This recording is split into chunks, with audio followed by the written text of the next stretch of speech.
자, 거기에 463페이지 할 짤 아닌가? 자, 제가 읽어볼게요. 청하노니 그대는 평소에 혹 스스로 경전을 보거나 화두를 들거나 혹 사람들에게 화두 들기를 지시함으로 인하여 재미를 얻고 환희를 얻는 것을 모두 일시에 내려놓으십시오. 그래서 예전에 아무것도 알지 못하고 아무것도 깨닫지 못한 것이 마치 3살 먹은 아이와 같게 하십시오.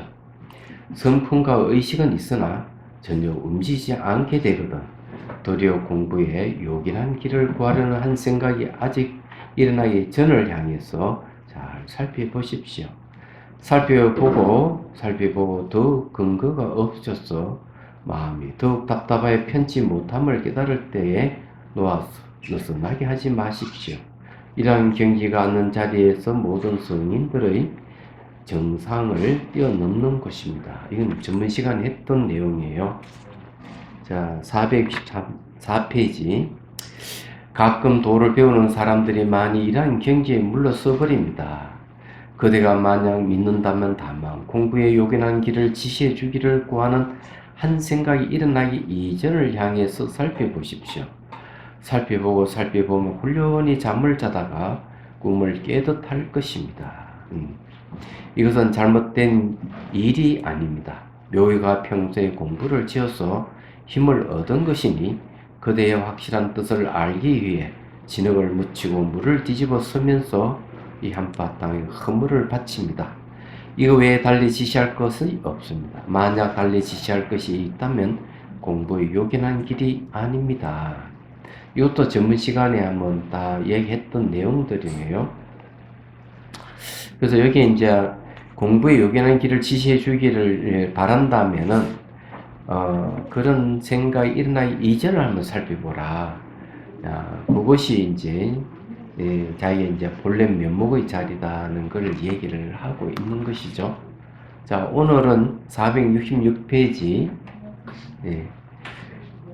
이 보문 무가에게 보낸 답장을 이제 공부를 하도록 하죠.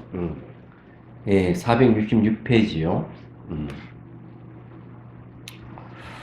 자, 이 보문 무가에게 보낸 답장은 서기 1148년, 남송 소흥 18년, 대거사가 60세 때 형주 기양치에서 답한 글이네요.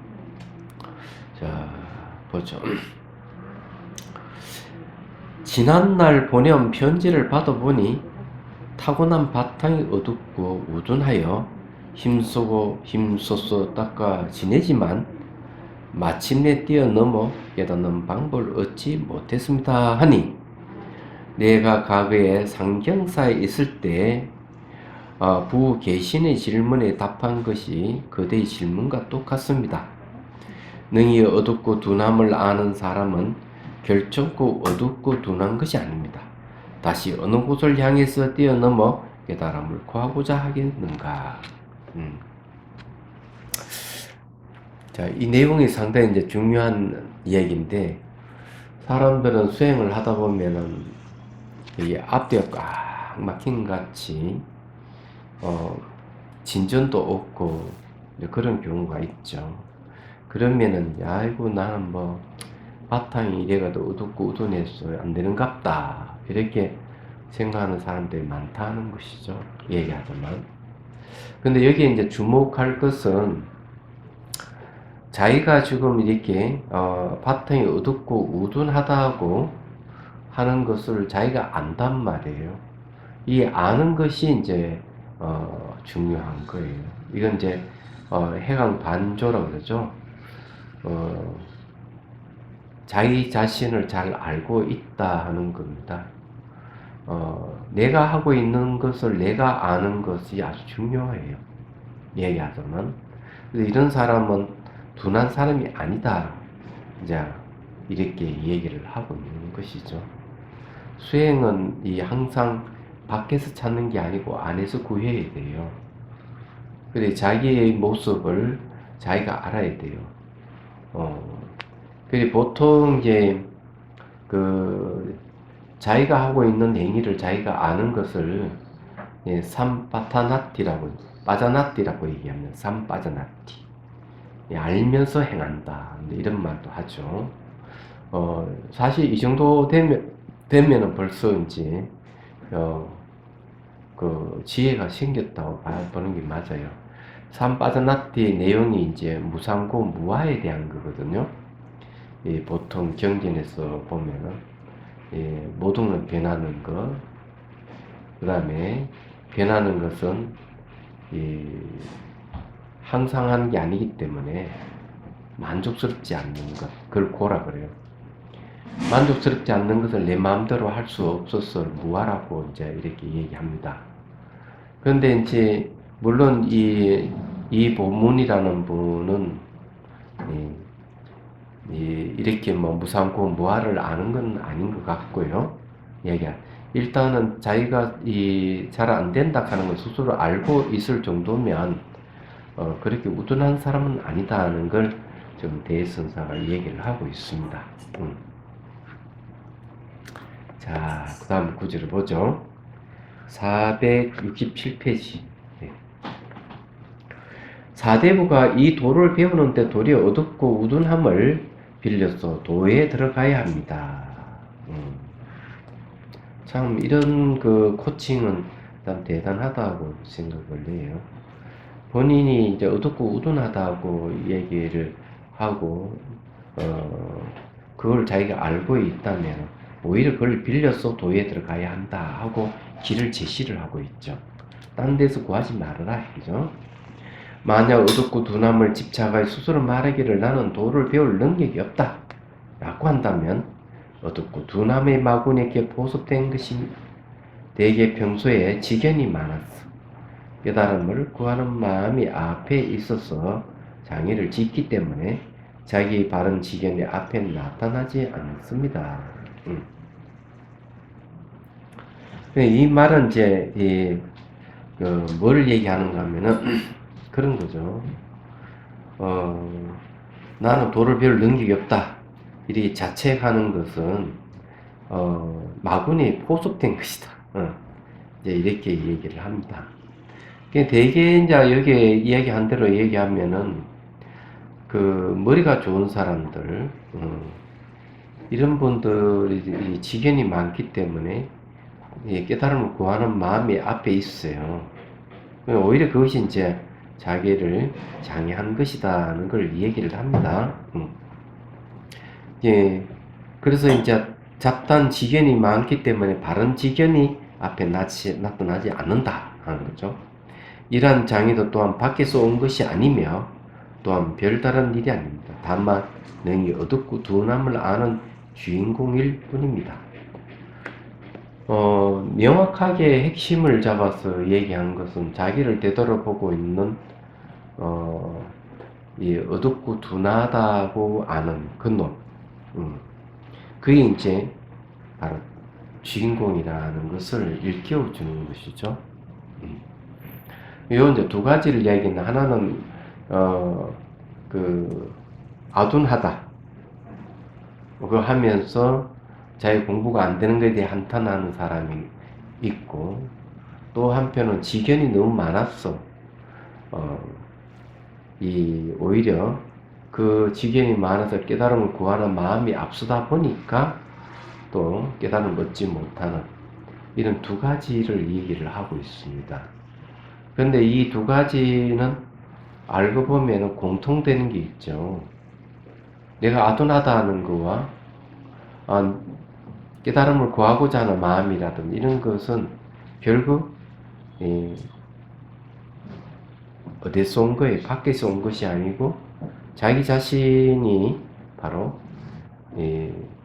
자기 처한 상황을 그대로 이야기해 주고 있기 때문에 자기 처한 그것이 바로 당신이 주인공입니다 하고 얘기를 하는 거예요. 그것을 붙들고 우리가 수행을 해야 된다고 코칭을 하고 있습니다. 다른 데서 구하지 마라. 밖에서 구하지 마라. 번뇌하는 그 주인공이 바로 깨달음을 갖다 주는 주인공이다 하고 얘기하죠. 그래서 이제 보조국사께서도 땅에서 넘어진 자는 땅을 짚고 일어선다. 번뇌에 걸려 넘어진 자는 번뇌를 의지해서 깨달음을 얻을 수 있다는 걸 얘기를 하고 있는 거죠. 자, 그런 얘기입니다. 자, 468페이지. 근데 한마디 이야기하면은, 누가 화를 내게 하면은, 화가 나가지고 이렇게 얘기하죠. 저 사람이 나를 화를 내게 한다. 그래서 그렇게 얘기를 하는데, 내가 화가 난 거는 저 사람 때문에 내가 화가 나. 이럴 때 이제 자기 모습을 못 보는 거야. 왜냐면 그것을 다른 사람에게 그 이유를 증가시켜 버렸기 때문에. 중요한 건 상대가 나를 화나게 하더라도 화난 모습, 자기 모습을 볼 줄 알아야 된대. 이게 이제 수행자의 모습이에요. 좀 대승사가 지적하는 그런 거죠. 나는 막 우둔해서 참 별별 없어. 아무래도 안 돼. 이렇게 하면은 별별가 안 된다는 그게 이제 자기 주인공이기 때문에 거기다 초점 맞춰서 수행해야 된다. 이렇게 이제 얘기를 합니다. 딴 데 찾지 말아라. 이렇게 이제 얘기를 해주는 거죠. 그냥 오로지 깨닫는 것은 본인이 깨닫는 것이기 때문에 모든 행위의 주체의 자기한테 돌려서 봐야 된다는 걸 얘기를 합니다. 이 내용도 좀 그 이야기예요. 자, 그게 468페이지. 그러므로 서암 화상이 항상 방장실에 계시면서 스스로를 불러서 말하였습니다. 주인공아, 또 스스로 응답하여 말하였습니다. 예. 정신 차려라. 또 스스로 응답하여 말하였습니다. 예. 다른 때의 훗날에 다른 사람에게 속지 마라. 또 스스로 응답하여 말하였습니다. 예. 예. 라고 하였습니다. 그러니까 자문자답하는, 항상 자기 자신을 일깨우는 데 이제 초점이 있는 것이죠. 이게 상당히, 이게는 뭐 수행자가 아니더라도 항상 자기를 아는 게 중요한 거예요. 그래서 염초경에도 얘기했는데, 알면서 행한다는 말을 쓰는 거거든요. 근데 이제,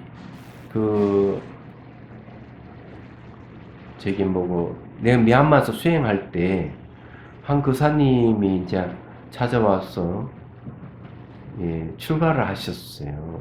연세가 꽤 드셨는데, 예술을 하시는 분인데, 이걸 옛날에 한번 얘기한 적이 있을 거라 생각을 해요.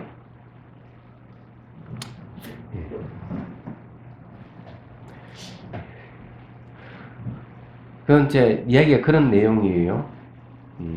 뭐라고 하는 거면, 자기가 순수 예술을 하기 위해서 산속에서 3년 동안 조각하시는 거예요. 돌을 이렇게 조각을 해요.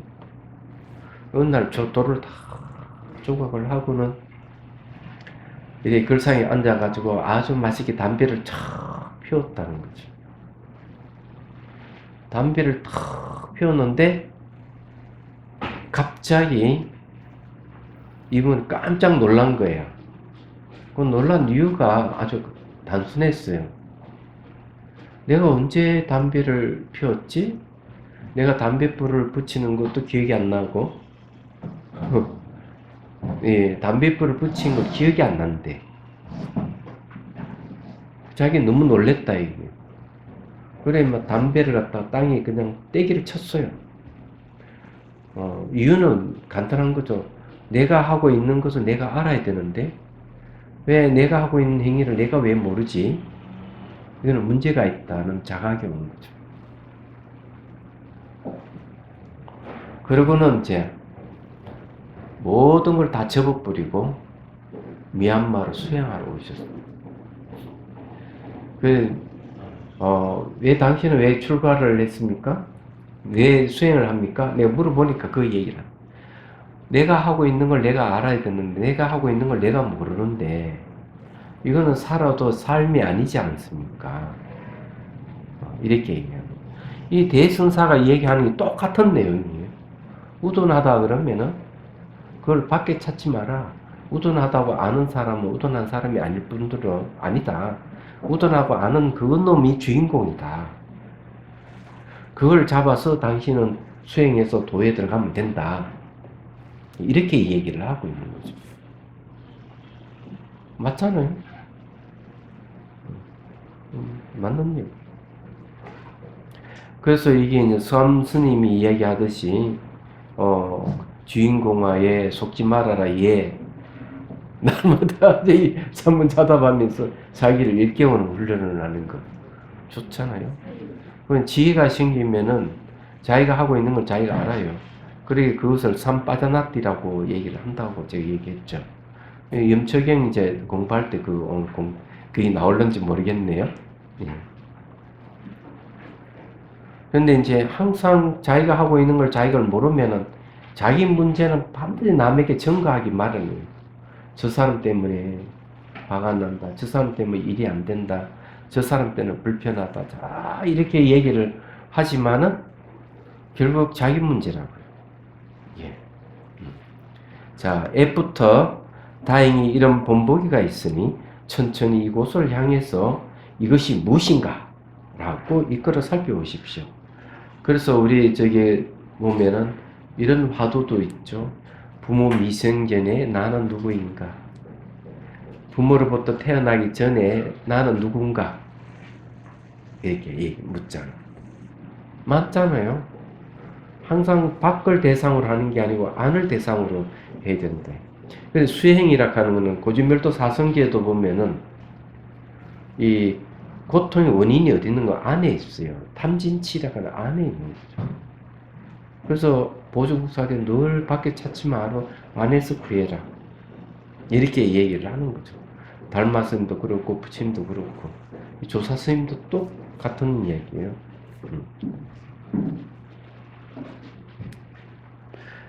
그래서 다만 이끌어 오는 사람도 또한 별다른 사람이 아닙니다. 다만 능히 어둡고 우둔함을 아는 사람일 뿐입니다. 능히 어둡고 우둔함을 아는 사람도 또한 별다른 사람이 아니고 곧 이 본문의 본래의 생명입니다. 이것이 묘회의 병에 응하여 약을 주는 것이며 부득이 그 사를 위하여 집에 돌아가서 편안히 앉는 길을 지시한 것입니다. 자, 이게 또 중요한 게 이제 그런 얘기인데, 결국, 우리가 이제 보통 이 비파사나 수행에도 똑같은 걸 지적을 해요. 얘기하자면. 사람도 수행하면 통증이 일어난다. 이러면 이렇게 생각을 해요. 내가 수행하는데 왜 통증이 일어나지? 이 통증은 이거 잘못된 거야. 안 일어난 통증이 일어나. 그럼 막 이 짜증을 내고 그만 수행이 안 돼버리는 사람인 거야. 통증이 생기면. 그래서 이제 얘기를 해주죠. 통증이야말로 관찰 대상입니다. 그렇게 얘기를 해주는 거거든요. 그리고 또 어떤 사람은 또 이렇게 얘기해요. 번뇌가 일어나서 이 수행이 안 된다고. 내가 지금 이 몸 관찰해야 되는데 몸 관찰은 안 되고 번뇌가 계속 일어납니다. 그래서 수행을 못했습니다. 이렇게 얘기하는 사람이 있는 거예요. 그럼 또 이제 얘기해 주죠. 그럼 번뇌가 일어나면 그 번뇌를 알아차려야 됩니다. 잡생각이 일어나면 잡생각도 알아차리는 게 중요해요. 잡생각이 일어나고 사라짐을 보십시오. 이렇게 얘기해요. 그럼 매 순간 그 자기한테 일어나는 걸 밖에 찾지 말 일어나는 순간순간 캐치를 하는 거죠. 그러면 그 다음에 이제 어떤 일이 벌어지는가 하면은 비파사나 16단계 중에 5번째 단계 딱 이르게 되면은 이런 일이 벌어지는 거예요. 이제 알아차는 힘이 좋아지면은 세 사람이 풀자에 가서 두 사람이 물에 탁 뛰어드는 걸 제3자가 본다. 이렇게 이 표현을 해요. 근데 이거는 뭘 얘기하는가 하면 내가 한 현상이 생기면은 알아차림도 같이 생겨. 그 현상이 사라지면 알아차림도 같이 사라져. 그래서 항상 주관, 객관이 같이 생겼다 같이 사라지는 거야. 이렇게. 근데 이 알아차린 마음도 그러니까 이 대상을 알아차리는 대상과 대상을 알아차리는 이 두 가지가 같이 일어나고 사라지는 것을 제3자가 다시 포착해서 알아차리는 일이 벌어지는 얘기하죠. 그러면은 이거를 뭘 얘기하는가 하면 결국 이 하도 참고하는데도 아둔한 사람이 바로 주인공이다 이렇게 하듯이 샷디하는 것을 다시 샷디하는 마음이 또 생기는 거죠. 얘기하죠. 그 다음에 또 어떤 일이 벌어지는가? 대성의 사마타 수행이 또 나오는 거예요. 정념이 이제 샷디인데 대상을 내가 알아차리고 있으면 알아차리고 있는 정념에다 머물러라. 이렇게 왜 알아차림이 주체니까 주체 거기 머물러라 이게. 그러면은 주객이 하나가 되어 가지고 대상을 찾을 수 없고 마음의 모습도 찾을 수가 없다. 이렇게 되는 거예요. 이게 이제 자기 마음 안으로 들어가는 방법. 그럼 이것이 이게 뭐 남반불교에서 하는 뭐 초기불교에서 얘기하는 거나 대성의 사마타 수행이나 여기 선에서 얘기하는 거 똑같은 거야. 이야기하자면 밖에서 찾지 말아라. 이 이야기를 하고 있는 이런 내용이 그런 얘기예요. 말하자면은. 그래서 우리는 간단하게 자꾸 이것만 얘기를 해보면 선정이만 이런가? 이런 건 그런 건 아니다. 어떤 수행이도 자기를 대상으로 해야 된다. 자기를 대상으로 하는 게 아주 중요한 거예요. 자, 이제 그래서 여기에도 이제 그런 얘기를 하는 겁니다. 자, 470페이지. 만약 죽은 말을 인정하여 참다운 본래의 자기라고 한다면, 죽은 말, 사꾸라 그러죠. 사어라고 했네요. 이제 참다운 본래 자기라 한다면 이것은 식신을, 정신을 오인하여 자기를 삼는 것입니다. 더욱 관계가 없을 것입니다. 그러므로 장사화상이 말씀하였습니다. 죽은 말을 인정하여 자기 본래 자기라고 한다면 안 된다. 이렇게 죽은 말을 인정한다는 말을 얘기를 하고 있는데 이건 무슨 말이냐 하면은 우리는 모든 대상은 개념적 존재예요. 개념적 존재라고 하는 건 모든 존재에는 뭐가 붙는가 하면은 그것이 붙어요. 언어가 붙는 거예요. 언어라는 외피가 붙어요. 얘기하자면 그래 언어의 외피가 붙어버리면 그건 개념적 존재라는 거죠. 얘기하자면 이 개념적 존재에는 언어는 벗어날 수가 없어요. 항상. 그러면 그는 언어가 붙어있는 대상을 인식을 할 때 그 대상을, 그 사물을 온전한 진실을 못 봅니다. 그럼 어찌 해야 되나? 언어의 외피를 벗겨내야 돼요. 그게 아주 중요합니다. 여기에 그런 거고 그 다음에 이제 사꾸락 하는 말은 우리에게 각성을 시켜줄 수 없는 언어는 죽은 언어다. 이렇게 봐요. 각성을 왜 이제 이런 말을 하는가 하면은 능가경에 분명히 이렇게 얘기를 하고 있어요. 이 언어가 원인이 되어서 깨달음을 일으키게 한다. 그는 언어는 어떤 언어냐? 바로 존재의 궁극적인 언어는 우리를 깨달음에 이르게 한다. 이렇게.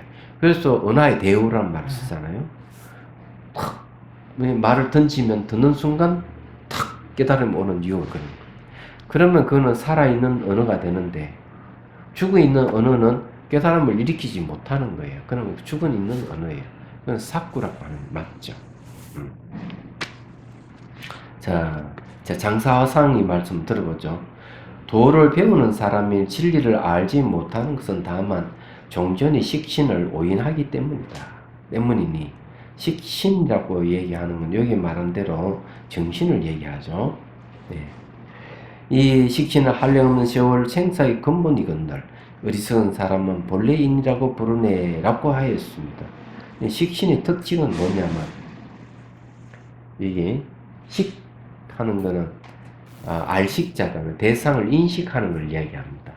대상을 인식하기 때문에 항상 주객에 상대해서 마음이 일어나고 사라지는 걸 이야기해요. 근데 마음이 일어나고 사라지는 걸 생사를 얘기하는 거죠. 그건 그 본래인이라고 할 수 없습니다. 그럼 어떤 게 되는데 마음이 마음이 이제 사물을 보더라도 여유하게 바뀌지 않는 마음이라야 돼요. 눈을 뜨나 감으나 보는 마음이 안 바뀌어야 돼요. 그러면 이 보는 마음이 안 바뀌면 생사가 없어요, 이거는요. 얘기하자면. 그거에 이제 자기, 바뀌지 않는 마음, 그걸 깨있는 마음이라 그래. 그게 자기 본래인이라 할 수가 있죠. 네. 그런데 이게 계속 바뀌는 마음은 안 된다, 이게. 지금 이야기는 그런 이야기죠. 자, 앞에서 말씀드린 어둡고 우둔함을 빌려 들어가라 라고 한 것이 이것입니다. 다만 능히 어둡고 우둔함을 아는 것이 마침내 무엇인가를 잘 살펴보십시오. 중요한 건 어둡고 우둔함을 아는 그걸 살펴봐라. 어둡고 우둔함을 보지 말고 어둡고 우둔하다고 살피는 그놈을 봐라 이게요. 네, 그걸 잘 살펴보라. 다만 이 속을 향해서 살펴볼전쟁 뛰어넘어 깨닫기를 구하지 마십시오. 살펴보고 훈련이 크게 깨닫게 될 것입니다. 이밖에 더 말할 것은 없습니다. 그놈밖에 없다 이게요. 그러면 이건 비슷한 이야기는 그러면 초기 경전이 없느냐? 초기 경전이 있어요. 예. 이 이제 초기 경전에 이제 제1위 공경이라 하는 경이 있습니다.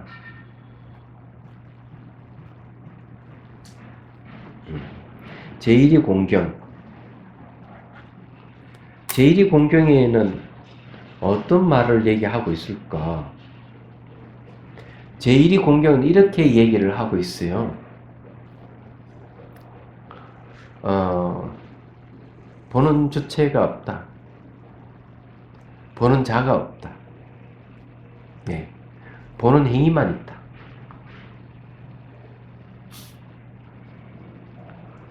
대단한 거죠. 왜 그러냐면 이렇게 짓는 자가 없다. 이게. 짓는 자가 없다. 행위만 있다. 왜 그런가 하면은 A를 볼 때 내가 본다고 하지만 B를 보면은 또 달라져 버려. 대상이 다르면 보는 것도 달라져 버려.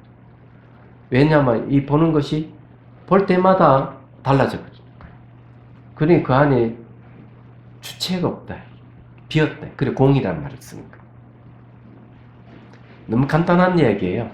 초기경전에 나오는 얘기. 짓는 자가 없다. 보는 행위는 있는데 보는 주체가 없다.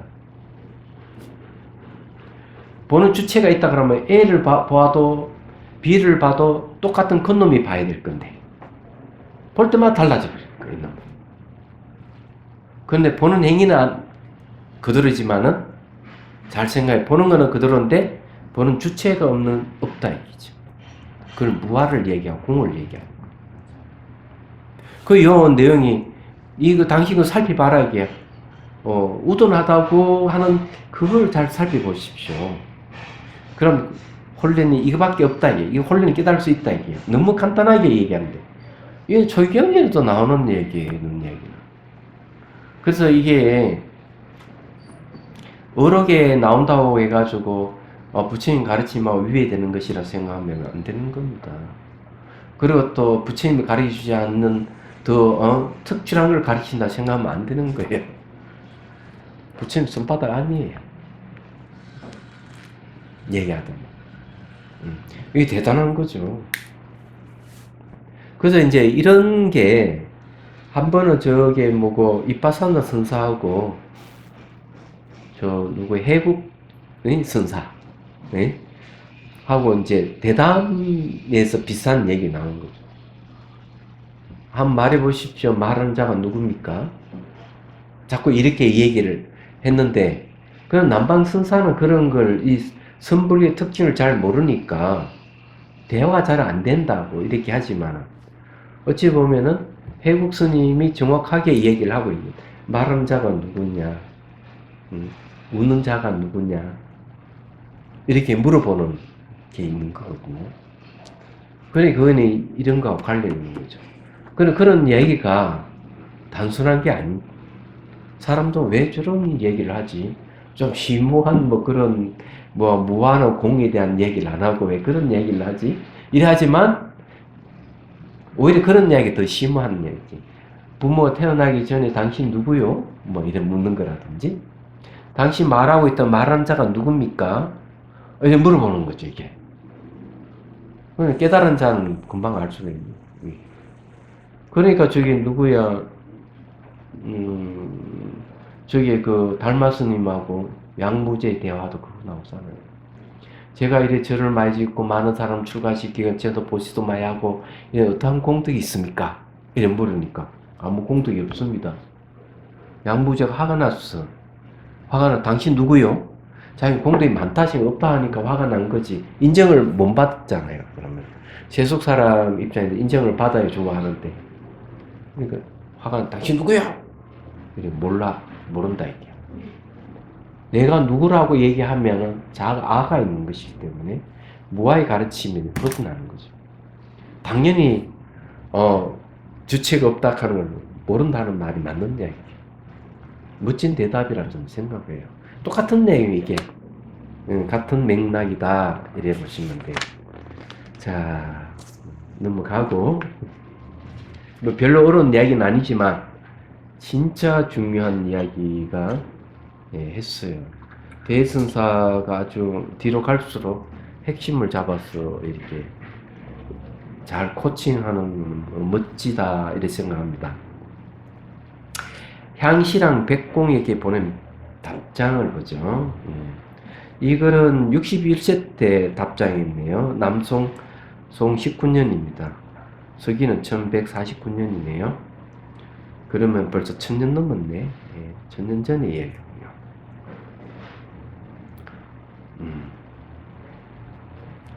자, 편지에 말씀하시기를 깨닫고 깨닫지 못한가? 꿈에 있을 때가 하나입니까? 라고 하셨는데 매우 좋은 말씀입니다. 자, 깨닫지 못함하고 꿈을 꿀 때하고 깨 있을 때 하나냐? 이제 이분이 이제 대선사에게 질문한 거죠. 그러니까 아주 당신 말 참 잘했다. 이런.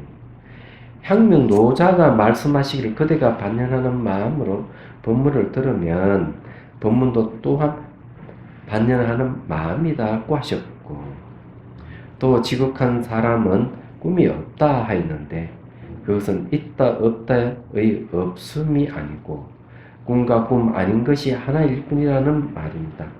이렇게 본다면 부처님이 금고를 꿈꾸었다는 것과 고종이 꿈에 부열이라는 사람을 얻은 것과 공자가 꿈에 두 기둥 사이 제사를 올리는 것도 역시 꿈이다, 꿈이 아니다 라고 분별해서는 안 됩니다. 이게 무슨 말인지 아세요?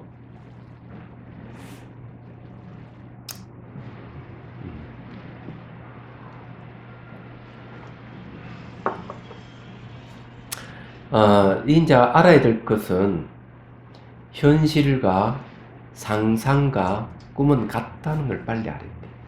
이 세 가지는. 왜 같다고 얘기할까? 상상 속에서도 사물을 인식해요. 얘기하자면. 그래서 상상 속에 인식을 하기 때문에 예를 들어 초콜릿을 갖다 놓고 A라는 사람에게 상상으로 많이 먹게 하고 B라는 사람에게 적게 먹게 하면 실제 초콜릿을 갖다 주면 어떻게 될까? 상상 속에서 많이 먹은 사람은 초콜릿을 먹지를 못해요. 그래서 상상 속에서 초콜릿 한두 개 먹은 사람은 실제 초콜릿 갖다 주면 잘 먹어요. 이건 실험에서 나온 거예요. 왜 그럴까? 상상 속에서 사물을 인식하기 때문에 초콜릿을 인식하기 때문에 그냥 현실에도 사물을 인식하고 상상 속에서도 사물을 인식하잖아요. 그죠? 꿈속에서도 인식해요. 꿈속에서도 대상을 인식한단 말이에요. 그러면 장소만 달라. 현실과 상상, 꿈이란 장소만 다를 뿐 인식하는 건 똑같은 거예요. 달리 보지 말고 똑같이 봐라 이렇게 하는 이유가 여기에 있는 거예요. 저는 꿈속에서도 깨달았어요.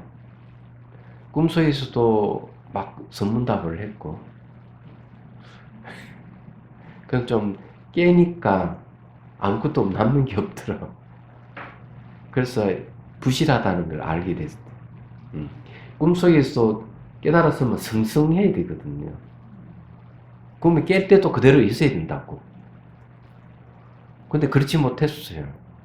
꿈에서 깨달았는데 선문답을 통해서 깨달았어요. 너무 기뻐서 손뼉을 치고 하하 웃었어요, 제가. 근데 깨고 보니까 아무것도 남는 게 없는 거예요. 왜? 그 깨달음의 감흥이 이어지지 않는 거죠. 매한 거예요. 그럼 이거는 깨달음에 부실하다는 거예요. 내가 꿈에서 깨달았다면 깨고 난 뒤에도 그것이 그대로 있어야 되는데 저는 그렇게 생각해요. 그러면 그 사이에 번뇌가 있기 때문에 그런 거거든요. 지금은 눈을 뜨나 감으나 저는 똑같아요. 깨어있는 마음은 안 바뀌어요. 얘기하자면. 그래서 이렇게 얘기를 하는 겁니다. 그래 이제 여기서도 그런 얘기를 깨닫고 깨치 못한가 현실이잖아요. 꿈꿀 때와 깨있을 때 하나인가 하나가 아닌가 이렇게 물었던 거죠. 자, 474페이지를 봅니다. 도리어 세간을 살펴보니 마치 꿈속의 일과 같더라 라고 하였는데 경전 가운데 본래 이런 분명한 글이 있습니다. 네, 우리 세간은 꿈과 같다. 네, 오직 꿈은 온전히 망상이지만 중생들의 생각이 뒤집혀서 일상의 눈앞의 경계를 가지고 진실을 삼으면서 전체가 꿈인 줄 전혀 모릅니다. 그 가운데서 다시 허망한 분별을 내어 망상심으로 생각을 얽어매어 신식은 대상을 인식하는 마음이에요. 신식이 어지럽게 분비하는 것으로서 실제 꿈으로 여기고 있으니 바로 이것이 꿈속에서 꿈을 얘기하고 전도 가운데 또 전도되었는데 또 전혀 알지 못한다고 한다고 하는 것입니다. 요건 이제 경전의 말씀을 강설 부분을 한번 봐야 되겠네요. 경전의 말씀에 능경 제6권 문수사리보살의 개송 가운데 나오는 유명한 말씀입니다.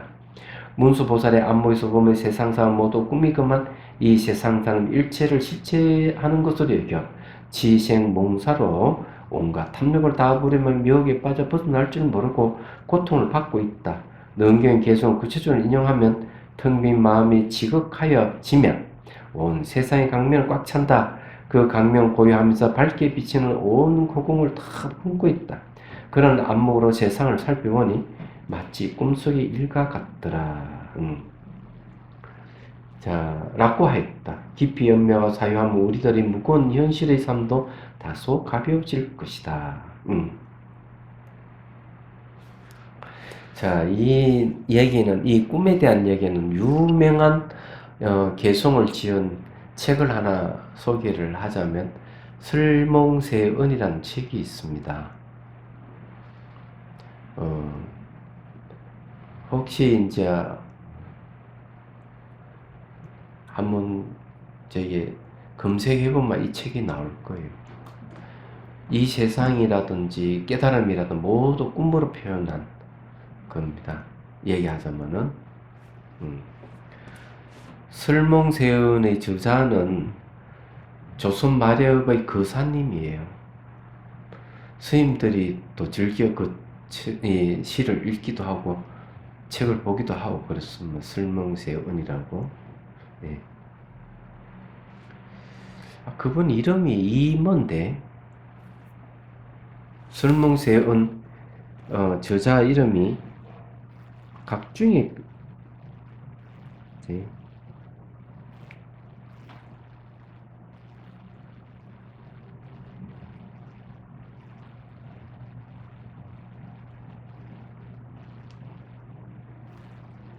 술몽세언이구나. 술몽. 예.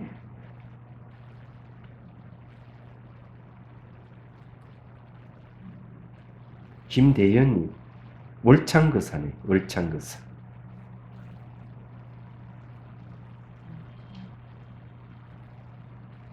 이분이 저게 지은 또 저술도 있어요. 이,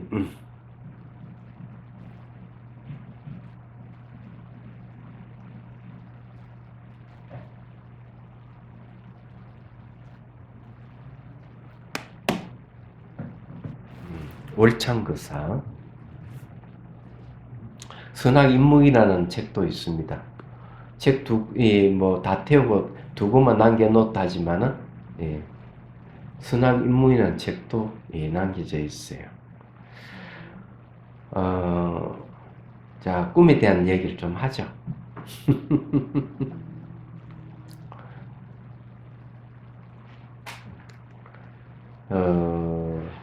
원효 스님의 이 꿈에 대한 법문, 유명한 글이 있습니다. 제목도 각중이 안 알았는데, 뭐 하려 그러면 이렇게 까먹어. 이러면 안 되는데. 이번 이야기는 이런 얘기예요. 물에 빠져가지고 허우적 걷는 거야. 그러면서 막 벗어나려고 막 애를 막 쓰는데, 그거 바로 우리 인생이에요. 사실은 우리 인생이 이 괴로움 벗어나려고 하는 모습이죠. 그러다가 탁 깨달았어요. 뭘 깨달았는가 하면, 자기 꿈속에서 큰 물에 빠져가 허우적거리고 있다는 사실을 깨달은 거지. 그러고는지 꿈인 줄을 아는 순간 내가 자기가 죽지 않는다는 사실을 알았어. 그래서 큰 물에 떠내려가도 푹 잠겨도 두려움이 없는 거야. 꿈이기 때문에. 그러다가 한번 생각해 보니까 이 자체가 꿈이니까 이는 벗어나야 되겠다 하고 막 이게 이 몸부림치다가 탁 깨어나서 보니까 침사에서 한 발자국도 벗어나지 않은 거예요. 침사에 누워있는 그들 모습. 원효 스님께서 이걸 4단계의 깨달음 과정을 설명을 한 거예요. 자기 꿈속에서 막 그 물에 빠져 떠내려가는 걸 벗어나려고 했는데, 첫 번째 자기 꿈인 줄 몰랐던 것인데, 그렇게 하는 것은 범부의 깨달음. 아유, 위급하다. 내 벗어나야지. 꿈인 줄 아는 순간 그 물에서 벗어나려는 것을 딱 그냥 멈춰버렸죠. 왜? 꿈이기 때문에 죽지 않는다는 사실을 알게 된 거죠. 죽지 않는 걸 아는 그것이 이제 뭘 얘기하는가 하면 상사각이라, 성문영가의 깨달음. 그러고는 막 벗어나려고 몸부를 막 치는 거는 보살의 깨달음. 그걸 탁 깨달은 거는 이제 부타의 깨달음. 그게 구경각이요. 그래서 범부각, 상사각, 수분각, 구경각, 4개의 깨달음을 이런 식으로 원효 스님께서는 이 얘기를 하고 있다. 말하자면. 그게 이제 육정참회문에서 이 얘기를 하고 있다. 육정참회. 멋있잖아요?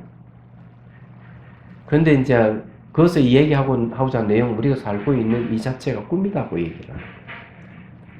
살고 있는 세계가 왜 꿈이라고 얘기하는가 하면은, 능가경이 또 얘기를 하는데, 사람들은 이 세상을 보이고 들리는 세계에 있다고 하고 저는 없다고 자꾸 이렇게 얘기를 하지만, 알고 보면 전부 다 마음이 만든 것이라서, 마음이 지은 것이라서 있다 없다 하는 건 존재하지 않는 것이다. 이렇게 얘기해요. 그러면서 그건 딱 꿈과 같은 것이다.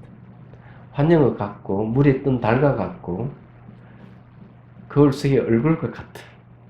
이렇게 능가경에서는 얘기를 하고 있는 거예요. 예를 들어가지고 이 차차는 있다 하면 이게 잘못됐다는 거죠. 이 과학적으로도 이거 설명이 가능해요. 부수고 다 부수면은 결국 원자가 나올 거예요. 가속기에 넣어가지고 원자끼리 충돌시키면 또 쪼개면 중선자, 양선자가 나고요. 또 중선 양전자를 또 가속기 속에 충돌시켜도 또 쪼개면 크크가 또 쪼개니까 이제 힉스라고 하는 입자를 발견하게 됐죠. 근데 그것도 몇 천만분 1초 동안 존재해요. 그래서 그것이 단일체도 아니고 복합체라고 할 수도 없어. 단일체라 하니까 이게 늘 존재하는 게 아니고 복합체를 하니까 쪼개지는 것이 무상한 것이죠. 그래서 이제 그러게 보면 결국 이 모양 나오고 색깔이 있고 소리가 들리고 냄새나 맛을 보는 이건 도대체 뭐냐는 거죠. 파장이 눈으로 들어올 때 마음이 이것을 긴 파장은 빨간색, 중간 파장은 녹색, 짧은 파장은 파란색으로 인식하고 수많은 색 더하고 빼기 수많은 색깔과 모양을 만드는 냄새도 맡는 것도 코로에 들어오면 그거 분간기 역할을 해가지고 분자의 진동수를 감지해서 냄새로 파악하고 파장이 길어 들어오면 이 달팽이 간에서 감지해가지고 소리를 다 전환시켜버린다는 거죠. 이 과학자들이 하는 얘기죠. 그러면 결국 보이고 들리는 건 누가 만드는? 마음이 건립하는 거지. 환경과 같은 걸 있다 해도 틀리는 거다. 없다 해도 틀리다. 이게야. 현대적으로 풀이하면 이래 되는 거야, 이게. 그런데 벌써 능가경이 또 있다 없다 하는 건 전부 다 꿈과 같은 것이다. 딱 이렇게 얘기를 해버리는 거예요. 대단한 것이죠. 말하는 말. 잘 생각해 보십시오. 저야 뭐 부처님 가르쳐준 대로 여러분들에게 각 세계에서 얘기할 뿐이지 제가 그냥 지내하는 얘기는 아니에요. 이게 이 꿈에 대한 얘기는 그런 거죠. 결국 얘기하는 건 뭔가 하면은 그런 식신이야, 식신. 마음이 만들었다 이게. 마음이 이렇게 투영돼서 나타난 세계, 이 세계라고 하는 이건 유식에서 하는 이야기 똑같은 얘기예요. 그걸 실제로 여기면 안 된다. 실제 꿈이라 여기면 안 된다. 그래서 꿈속이 꿈이다. 네. 이걸 이제 얘기를 하는 거죠. 자, 475페이지. 그러므로 부처님께서 대자비와 간절한 높아심으로 능히 두루 일체 법계 편안하게 머무는 모든 세계의 낱낱 티끌 속으로 들어갔어.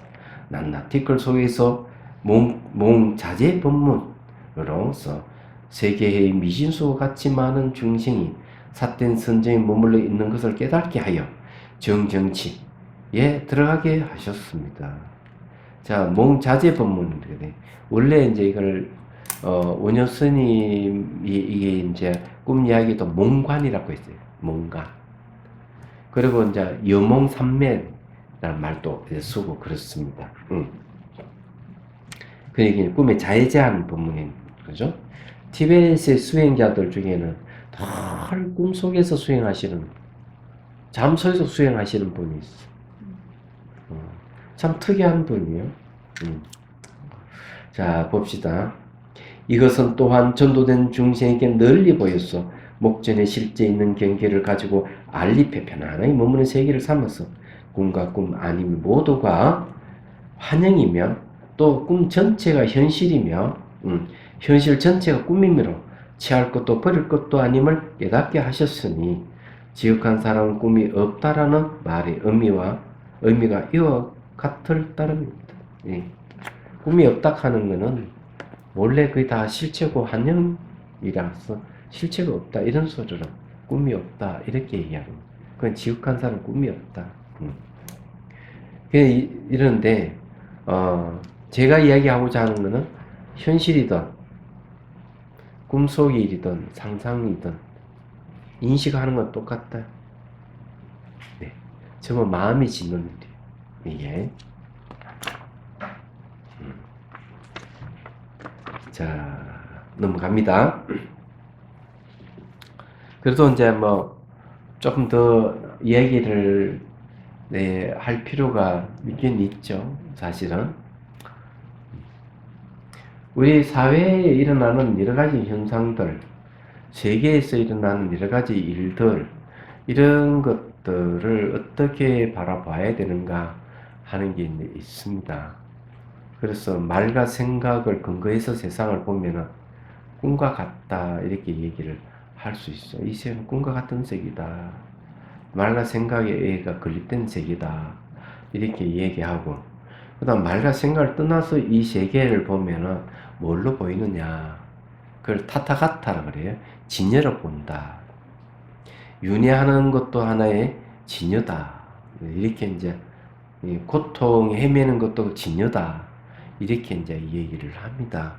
이 얘기를 하기 때문에 세상을 어떻게 봐야 되는가 하는 게 상당히 중요해요. 그래서 이 꿈과 같이 보는 것이 진실한데 세상 사람들은 꿈과 같이 안 봅니다. 사실로 봅니다. 사실을 보니까 그래 고통이 많은 거예요. 허허 웃어서 넘어갈 것도 끝까지 붙들고 시비를 해야 되는 그런 세상에 우리 살고 있는 세계예요. 얼마 전에 보니까 저기 구급차가 가는데 충돌했잖아요. 충돌했는데 운전사가 끝까지 붙들고 배상부터 해라고. 사람 지금 죽어가고 있으니까 살려야 되지 않습니까? 나중에 배상하겠습니다. 이래도 내 잘 안다. 구급차 부르고 해결하고 가라. 사람은 그렇게 옮기면 되지. 근데 이 사람 죽어가는 순간이 그 10분이라는 시간이 생사를 좌우하잖아, 사실은요. 그리고 또 그 심정지고 온 사람도 5분이 참 중요하다고. 5분 안에 이게 해가지고 살려내지. 그렇지 않으면 내 손상이 간다고 얘기를 하죠. 그런 위급한 상황에서도 그걸 배상해내라 이렇게 한다고 생각해보면 정말 답답해. 이럴 땐 뭐가 적용됐냐. 인생은 꿈과 같은 것이다 얘기하자. 매 순간 흘러가기 때문에 머무르지 않는다는 이런 지혜가 있다면 얼마든지 빨리 가십시오 이렇게 할 건데 이건 내 생존 문제가 걸려 있으니까 나 꼭 배상 받아야 되겠다 이런 생각을 딱 하면은 한치 앞을 못 보는 그런 일이 불상사가 생기는 제가 보기에는 그런 겁니다. 그래서 이 마음을 어떻게 쓰느냐가 굉장히 중요하다 이렇게 생각을 하는 거죠. 세상을 어떻게 보느냐에 따라서 자기 인생 삶이 달라질 수가 있는 거죠. 여기는 그런 걸 좀 보여준다. 저는 그런 생각을 합니다. 시간이 다 됐네. 이건 다음 시간에 하고 질문을 받도록 하겠습니다. 질문요. 꿈 이야기는 아직 끝난 게 아니라서 지금 이게 좀 상당히 몇 페이지를 갈 정도는 깁니다. 길각하는 거 이게 할 얘기가 굉장히 많다는 얘기죠. 질문.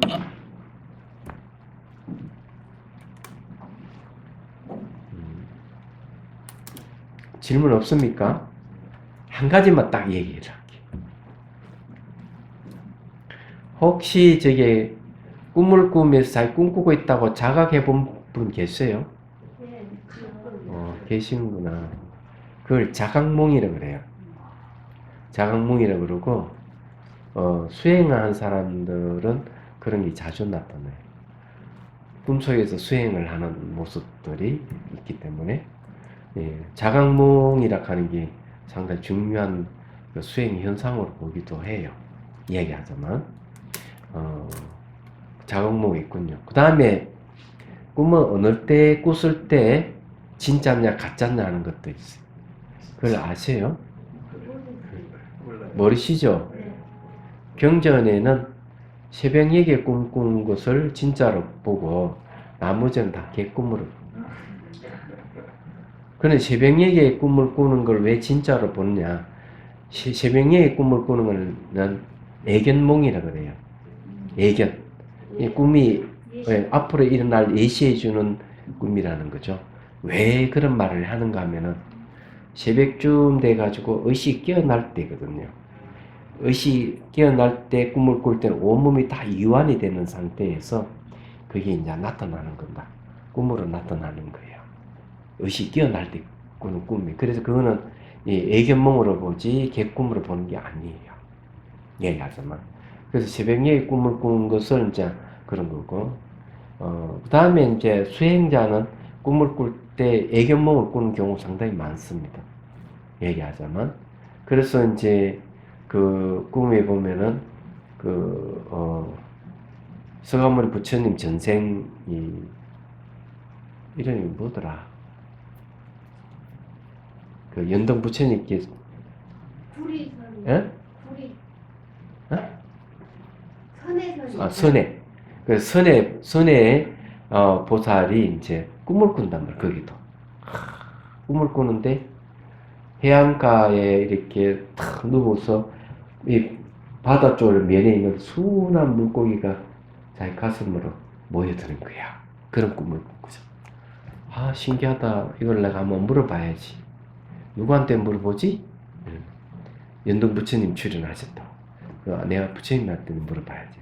그 꿈이 뭔가 하면은 다음에 부처가 될 수 있는 된다는 애견몽이었던 걸 얘기하잖아요. 그런데 이런 애견몽이 있다는 걸 여러분 이 수행자의 꿈이죠. 네, 중요해요. 마치 얼마 전에요. 예. 저기 청룡이 집안으로 들어오면 어떤 거예요? 나쁜 거예요? 뭐 그거는 제 태몽 같은데. 아, 우리 며느리 얻어요. 음, 그 관련 있습니다.